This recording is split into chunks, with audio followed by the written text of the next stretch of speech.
தெரியுமா? நீங்க நினைக்க பிரியாணி தூக்கிட்டு வந்து சாப்பிட போறியா அப்படின்னு. அப்படி இல்லையாது.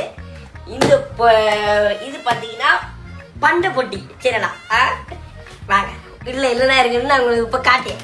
வாங்க சம்பளம் போட்டு இருந்தாச்சு வச்சுங்க ஓப்பன் பண்ணுவோம். எல்லாரும் வீட்டுல இப்படி ஒண்ணு இருக்கும் மகளே. எல்லாரும் வீட்டுல ஒண்ணு இருக்கும். இங்க பாருங்க இது மிச்சர் இருக்கா பாருங்க. மிச்சர் ஒன்னா காலையில அரைச்சி வச்சுக்காரு. எங்க பாருங்க லட்டு இருந்துச்சு. லட்டு அம்மன் அடிச்சு வந்துச்சு. ஒன்று ரெண்டு. இங்க பாருங்க இதுக்கு பேர் பாத்தீங்கன்னா இது பேர் என்னடா?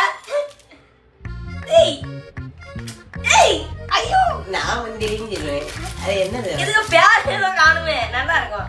முந்திரி முந்திரியா ஏதோ ஒன்று காணும். முந்திரி அதிரசம். இது அதிரசம் இல்லல. இது பேர் ஏதோ காணும். கமெண்ட் பண்ணுங்க. இது பாத்தீங்கன்னா சிப்ஸ். இது ஒரு டைம்ல நல்லா சாப்பிடுவேன். நல்லா பண்ட சாப்பிட்டதே கிடையாது. ஆனா பண்ண அப்படி இங்க பாருங்க. இது பாத்தீங்கன்னா சீவல். இது பாத்தீங்கன்னா முருகு. எல்லாம் வாங்கி வச்சிருக்கு. அம்பளத்தையும் பாத்தீங்கன்னா இந்த கேமரா இருக்கான். அவன் தாங்க சிலதையும் தின்னு தீக்கான். இதே மாதிரி இல்ல ஒரு பண்ண டப்பா இருக்கும். எல்லாரும் வீட்லயும் இருக்கும். இப்ப நான் லட்டு தின்ன போறேன். நீ லட்டு தின்னுட்டா கலப்பற கட்டுனு